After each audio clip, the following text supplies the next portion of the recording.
a to the power 9 into b to the power 9 into c to the power 3 by a to the power 7 into b to the power 5 into c square. Then what is the value of this equation? A square into b to the power 4 into c to the power 1, a to the power 9 into b square into c to the power 9, a to the power 10 into b to the power minus 2 into c to the power minus 2, or a to the power 10 into b to the power 5 into c to the power minus 1. Let's see the solution of this question. There is a formula a to the power m by a to the power n, that is equals to a to the power m minus n.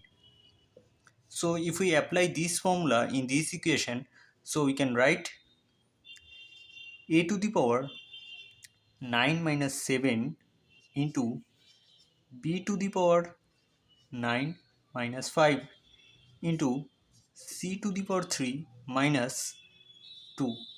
So a to the power 2 into b to the power 4 into c to the power 1. So our answer is a square into b to the power 4 into c to the power 1, which is option A. So option A is the right answer.